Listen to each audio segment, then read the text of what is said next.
Hello दोस्तों, श्रापित कहानियों की दुनिया में एक बार फिर आप सभी का स्वागत है। मैं हूं आपकी दोस्त रेनू और स्वागत करती हूं आप सभी का इन श्रापित कहानियों की दुनिया में, जहां पर सारी कहानियां भूत, प्रेत, पिशाच और नकारात्मक शक्तियों से जुड़ी हुई है। अगर आपको भी ऐसी कहानियां सुनना पसंद है तो आज ही मेरे चैनल को सब्सक्राइब कीजिए और नोटिफिकेशन बेल को ऑन कीजिए। अगर वीडियो पसंद आए तो वीडियो को लाइक ज़रूर कीजिए। आपके एक लाइक से मुझे बहुत मोटिवेशन मिलता है और फ्यूचर में मैं और भी ऐसी कहानियाँ आपके लिए लेकर आऊँगी। तो चलिए शुरू करते हैं आज की कहानी। ये कहानी है रोहन की, जो कि एक गांव का भोला भाला लड़का है। हम सबकी तरह उसका भी एक सपना है कि वो भी फ़ौज में जाए और देश के लिए कुछ काम करे। इसीलिए फ़ौज में जाने के लिए वह हर सुबह दौड़ने जाता है। वह शहर में काम भी करता है और पार्ट टाइम जॉब के साथ साथ फ़ौज में भर्ती होने की तैयारी भी करता है। आज वह 6 महीने के बाद अपने गांव जा रहा है। जब वह शहर नहीं आया था तब वह गांव में रहकर भी डेली दौड़ने जाता था।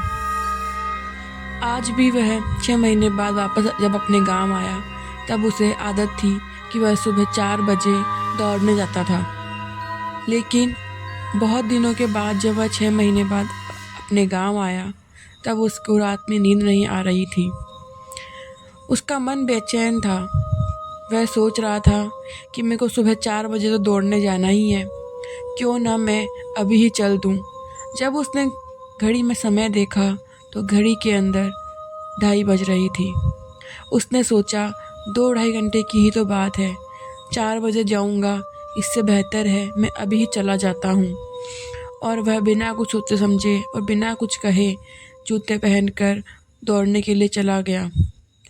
वह हमेशा गांव के अंदर ही दौड़ता था, लेकिन उस रात उसे नींद नहीं आ रही थी, तो उसने गांव की बनी पगडंडी पर, जो कि उस गांव को दूसरे गांव से जोड़ती है और शायद 3 से 4 किलोमीटर की दूरी है, उसने वहाँ पर दौड़ने का फ़ैसला किया। जब उसने दौड़ना शुरू किया तब उसने महसूस हुआ कि आसपास कोई भी नहीं है, और होगा भी कैसे रात को 2:30 बजे, वो भी गांव में, शायद कोई जाग भी ना रहा हो। फिर भी उसने इन सब बातों का ध्यान नहीं दिया और दौड़ना शुरू किया। वह दौड़ते दौड़ते उसने एक राइट टर्न लिया। राइट टर्न लेकर उसने देखा कि सामने एक बैठने की जगह है।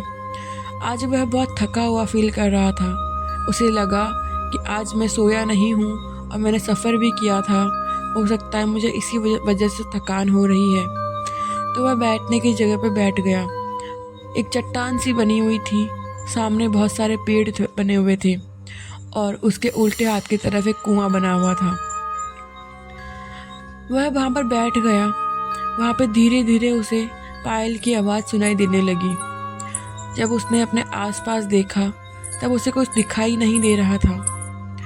उसे लगा कि उसका वहम है, लेकिन पायल की आवाज़ अब बहुत तेज़ आने लगी थी। तभी उसने देखा कि कुएं के थोड़ी ही दूर सामने एक लाल रंग की ड्रेस में एक औरत खड़ी है, जिसका शरीर इतने रात के अंधेरे में भी बहुत चमक रहा था। वह इतनी सुंदर थी कि वह उसे देखते ही रह गया। वह बिना कुछ सोचे समझे उसके पास जाकर उसे पूछने लगा कि आप इतनी रात को यहाँ क्या कर रही हैं। उसने कोई जवाब नहीं दिया।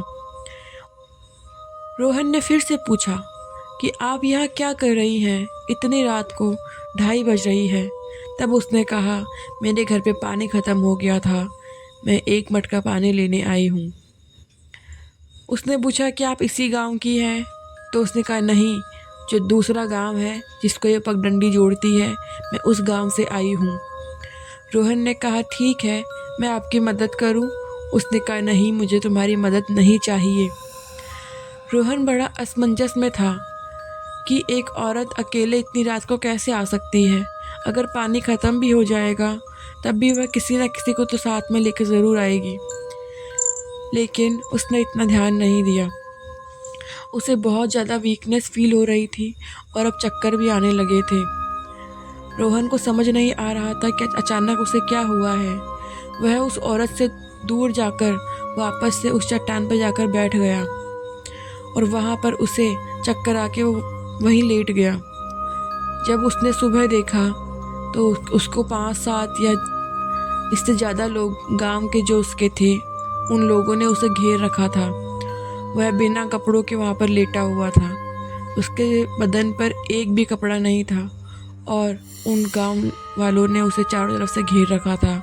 उसे देख रहे थे कि आखिर यह ऐसा क्यों पड़ा हुआ है, क्या इसने शराब पी है, ये कुएं पर ऐसा क्यों पड़ा है। जब उसे पूछा गया तो उसने कहा कि मैं तो यहाँ दौड़ने आया था, मेरे कपड़े मैं तो पहना हुआ था, मैं तो थकान की वजह से बेहोश हो गया था और यहीं सो गया था। और उसके बाद में उसे कुछ भी याद नहीं है। खैर, गांव वालों ने उसे कपड़े पहनाए और उसे अपने घर छोड़ा। 2-3 दिन तो ठीक था, लेकिन धीरे धीरे अब उसकी जो लंबी चौड़ी हाइट थी और हट्टा कट्टा शरीर था, अब वह बहुत कमज़ोर होने लगा था। ऐसा लगता ही नहीं था कि वह वही रोहन है जो फ़ौज की तैयारी करता था। वह दिन ब दिन पतला, कमज़ोर और बहुत कमज़ोर हो रहा था। उसके घर वालों को भी समझ में नहीं आ रहा था कि आखिर उसे हुआ क्या है, वह इतना कमज़ोर कैसा हो गया है। ना तो उसे कोई भूतिया शक्ति या कोई भी ऐसी अजीब चीज़ दिखाई देती है, ना उसे डराती है। बस उसका सारा जो भी मांस था, उसकी जो बॉडी थी, धीरे धीरे शरीर उसका गलता जा रहा था। उसकी शक्ति उससे खोती जा रही थी। वह इतना कमज़ोर हो गया था कि मानो दूर से देखने पर वह एक छोटा बच्चा जो बहुत ही टीबी का मरीज हो ऐसा दिखाई देता था। फिर उसने बातों ही बातों में अपने घर वालों को बताया कि जिस दिन मैं बेहोश हुआ था वहाँ पर एक औरत भी थी जो बिल्कुल लाल रंग की ड्रेस में थी। उसके घर वालों को शक हुआ कि कहीं वह चुड़ैल तो नहीं जो अपनी मौत का बदला लेती है।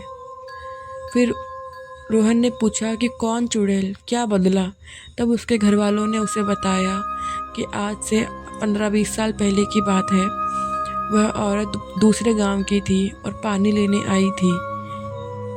वहाँ गांव के लोग कुछ बैठे हुए थे, वहीं उसी जगह पर जहाँ पर रोहन थोड़ा सा बैठा था रेस्ट करने के लिए। वहीं पर वो सारे गांव 5 से 6 लोग गांव के बैठे हुए थे। वह इतनी सुंदर औरत को देखकर उस पर नीयत बिगाड़ बैठे और उसके साथ जबरन गलत काम करके उसे मार के उसी कुएं में डाल दिया। उसके घर वाले बताते हैं कि उस औरत की आत्मा मरने के बाद वहीं भटकती है और जो भी लोग वहाँ पर उसकी मौत के समय, जो कि रात को 2:30 बजे 3 बजे था, उस वक्त जो भी वहाँ पर जाते हैं वह उन सब के साथ गलत काम करके उन्हें मार देती है। भगवान न जाने रोहन वहाँ पे कैसे सुरक्षित बच गया, लेकिन अब लगता नहीं है कि रोहन ज़्यादा दिन तक ज़िंदा रह पाएगा, क्योंकि दिन ब दिन उसकी शारीरिक जो भी शक्ति थी वह जा रही थी, वह दिन ब दिन कमज़ोर होता जा रहा था। रोहन को यह सुनकर बहुत अजीब लगा, क्योंकि उसे वह औरत कहीं से भी डरावनी नहीं लगी थी। तब रोहन के माता पिता ने एक बाबा जी को बुलाया और सारी घटना उन्हें बताई। तो बाबा जी ने कहा कि रोहन वहाँ पर उसकी मौत के समय पर गया था, क्योंकि हम सभी जानते हैं मौत की घड़ी जब मिल जाती है तब वहाँ पर दोबारा हादसा ज़रूर होता है, और रोहन भी उसी समय पर वहाँ पहुँच गया था। बाबा जी ने कहा कि वह अपने सारे जितने भी लोग हैं उन सबको वहीं मार देती है। मैं भी नहीं समझ पा रहा हूँ कि उसने रोहन को क्यों छोड़ दिया। या तो रोहन ने उससे बदतमीज़ी नहीं की या फिर उसकी मदद नहीं की, पता नहीं क्या रीज़न था, लेकिन रोहन को उसने ज़िंदा छोड़ दिया था। लेकिन ज़िंदा छोड़ने का कोई मतलब नहीं था, अब वह दिन ब दिन गलता जा रहा था। बाबा जी ने उसे महादेव के मंत्रों से अभिमंत्रित एक ताबीज़ दिया और कहा तुम इसे पहनो और इस गांव से दूर रहो। उसने वही काम किया। उसने वह ताबीज़ पहना और अपने गांव से कुछ दिनों के लिए दूर चला गया। जब तक ताबीज़ उसके पास था वह सेफ़ है और वह अब कमज़ोर भी नहीं है, ना उसे कोई ऐसी भयानक भी आत्मा दिखाई देती है। फिर वह एक दिन अपने गांव अपने माँ बाबा के पास में वापस आया और उसने कहा कि मैं उन बाबा जी को धन्यवाद देना चाहता हूँ जिन्होंने मेरी ज़िंदगी बचाई। फिर वह अपने माता पिता के साथ बाबा जी के पास गया और उन्हें धन्यवाद किया। बाबा जी ने बोला कि मैं तुम्हारी रक्षा ज़्यादा दिनों तक नहीं कर पाऊँगा, तुम्हें अपनी रक्षा स्वयं करनी पड़ेगी। तुम्हें अब महादेव के अभिमंत्रित मंत्रों का जाप करना पड़ेगा और तुम्हें डेली जाप करना पड़ेगा। तुमने एक दिन भी अगर छोड़ दिया तो तुम्हारी जान को खतरा है। तब से रोहन डेली महादेव के मंत्रों का जाप करता है। ऐसी घटना हमारे साथ भी हो सकती है, इसीलिए समय पर ही अपने घरों से निकलें और समय पर ही अपने घर में आ जाएं। घर से सुरक्षित ऐसी कोई जगह नहीं है जहाँ पर हम सुरक्षित हैं। सबके घर ही हैं जहाँ पर सबको शांति और सुरक्षा मिलती है। मौत का एक ऐसा समय जहाँ पर अगर मौत हो जाए और वही समय वापस दोहराया जाए तो वहाँ पर दुर्घटना होती ही होती है। तो हमें ऐसी दुर्घटनाओं से बचना चाहिए।